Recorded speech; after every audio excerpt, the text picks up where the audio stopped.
5 perusahaan raksasa Amerika Serikat mulai dari Oracle hingga Amazon siap investasi lebih dari 175 miliar dolar Amerika.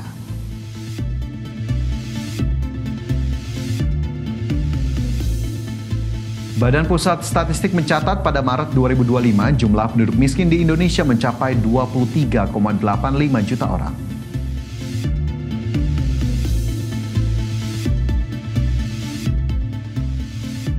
Prancis akan mengakui Palestina sebagai negara pada sidang Majelis Umum PBB di September 2025 mendatang.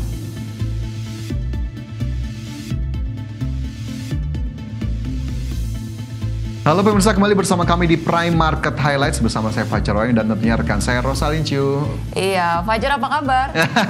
Ditanya apa kabar di akhir bulan yang kita tahu ini harusnya hari-hari yang menyenangkan gitu ya. Iya. Tapi kayaknya saya udah keburu pusing nih, Ca. Oh, kenapa? Sama harus bayar cicilan, bayar biaya-biaya. Okay. Padahal harusnya ini menjadi Jumat yang menyenangkan, tapi ya kita lupakanlah saja, nanti kita nikmati weekendnya. Nanti tanggal 25 loh, udah 25 hari Jumat, harusnya Jumat berkah. Ya kalau misalnya ngomong-ngomong soal apa ya tadi akhir gajian, bulan ya. Ini kayaknya di e-commerce ini lagi banyak banget sale gitu ya. Itu yang seringkali membuat dompet langsung terkuras. Oce, check out? Lebih baik check out saham aja kali. Wah, check out saham ini keren banget ya, Oce. Ini kalau kita lihat nih tadi IHSG memang masih wait and see begitu ya, di tengah memang tarif perdagangan antara Amerika Serikat dan Indonesia juga masih wait and see, ada renegosiasi lebih lanjut.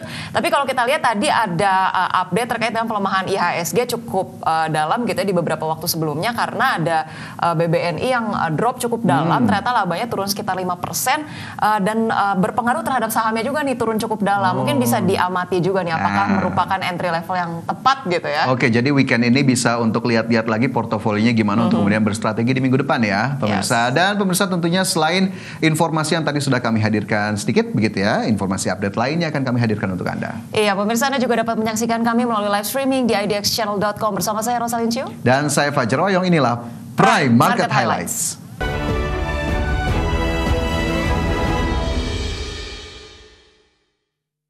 Ya, kita mulai dengan informasi pertama. Pemirsa, Indonesia mendapatkan komitmen investasi dari sejumlah perusahaan-perusahaan Amerika Serikat. Komitmen investasi Amerika tersebar ke beberapa sektor, diantaranya sektor energi bersih, teknologi digital, hingga layanan kesehatan. Amerika Serikat merupakan salah satu mitra dagang utama Indonesia dengan pangsa ekspor mencapai 11,2%. Selain itu, Amerika juga tercatat masuk top 5 investor yang menanamkan modal terbesar di Indonesia. Nilainya mencapai 3,7 miliar dolar Amerika. Komitmen investasi terbaru dari Amerika Serikat menunjukkan kepercayaan yang kuat terhadap prospek ekonomi Indonesia, terutama setelah kesepakatan Agreement on Reciprocal Trade antara kedua negara. Komitmen investasi dari sejumlah perusahaan Amerika tersebut fokus terhadap sektor energi bersih, teknologi digital, hingga layanan kesehatan. Salah satu komitmen terbesar datang dari sektor energi, di mana ExxonMobil siap investasi pembangunan fasilitas Carbon Capture and Storage atau CCS senilai 10 miliar dolar AS. Di sektor teknologi, perusahaan raksasa Oracle, Microsoft, dan Amazon juga menyampaikan minat untuk memperluas operasionalnya di Indonesia. Oracle berencana menanamkan investasi sebesar 6 miliar dolar AS untuk proyek pusat data. Kemudian Microsoft akan membangun infrastruktur cloud dan artificial intelligence atau AI senilai 1,7 miliar dolar AS. Sementara Amazon juga akan memperkuat pengembangan fasilitas AI dan cloud dengan investasi mencapai 5 miliar dolar AS.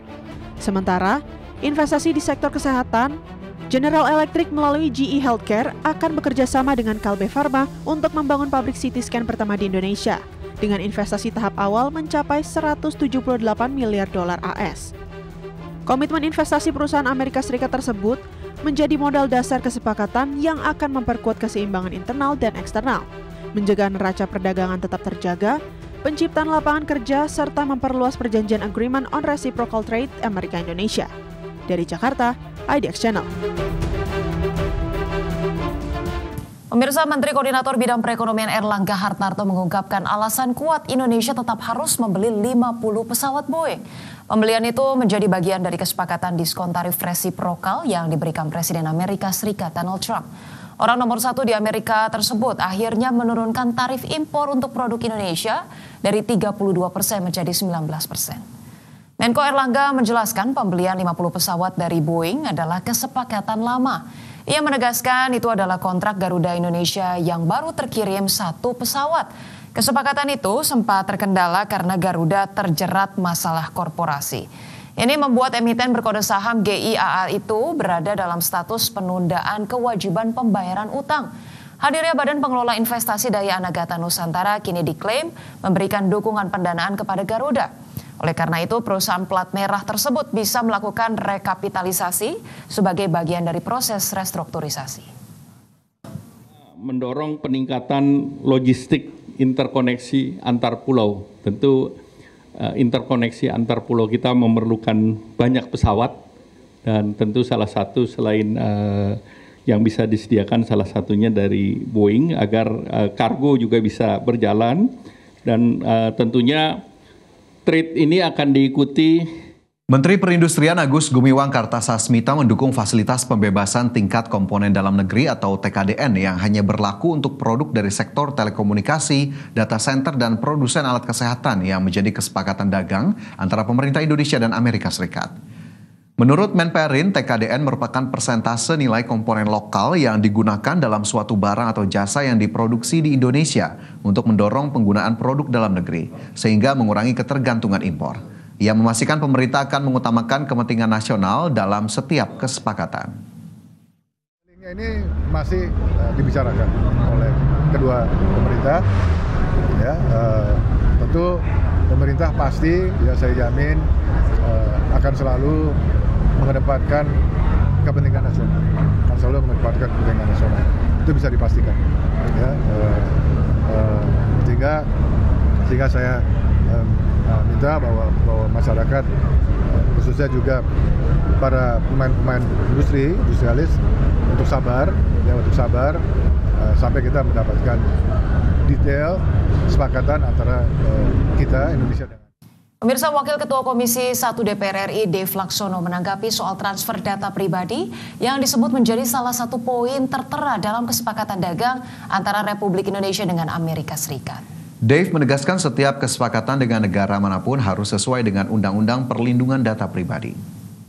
Ia menerangkan bahwa Undang-Undang PDP telah memberi pemerintah landasan hukum dan otoritas khusus untuk memastikan perlindungan data pribadi dengan standar tinggi. Ketika ditanya soal kemungkinan renegosiasi kesepakatan tersebut, Dave menyerahkan sepenuhnya kepada pemerintah, khususnya Menteri Koordinator Bidang Perekonomian Erlangga Hartarto yang terlibat langsung dalam perundingan dengan pihak Amerika Serikat. Pihaknya masih menunggu penjelasan teknis terkait hal tersebut dari pemerintah. Undang-undang akan perlindungan data pribadi, jadi kesepakatan apapun yang dibuat dengan negara manapun ya harus sesuai dengan undang-undang yang kita miliki. Saya belum bisa bilang karena saya masih nunggu penegasan dari pemerintah teknisnya sejauh mana, akan tapi undang-undang itu yang. Ya, ini kalau kita bahas tadi terkait dengan kesepakatan antara Amerika Serikat dan juga Indonesia, ada beberapa hal yang cukup disayangkan begitu ya terkait dengan gonjang-ganjing apakah pesawat Boeing 50 unit akan dibeli, ternyata kabarnya iya gitu ya, mempertanyakan juga dipertanyakan oleh masyarakat Indonesia. Garuda sendiri ini saat ini fundamentalnya masih cukup masih cukup bleeding ya, struggling lah ya begitu, tapi ternyata juga kemudian belum cukup baik, sudah dibeli lagi pesawat Boeing 50 unit ini juga kemudian nantinya justifikasinya seperti apa? Apakah kemudian karena penurunan tarif semata-mata ke 19% Indonesia harus membayar sebesar ini begitu?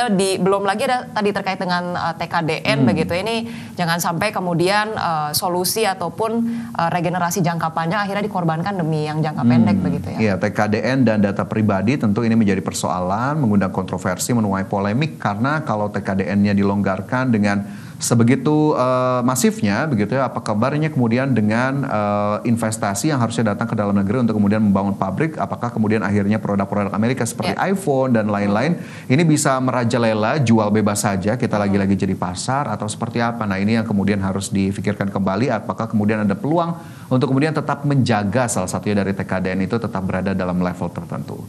Baik, kita tinggalkan informasi terkait dengan kesepakatan dagang Amerika dan Indonesia. Pemirsa, kita bergeser ke informasi lainnya di mana fenomena rojali atau rombongan jarang beli di pusat perbelanjaan bukti nyata lemahnya daya beli masyarakat. Iya, pemirsa, informasi akan kami hadirkan usai jeda berikut ini, tetaplah bersama kami.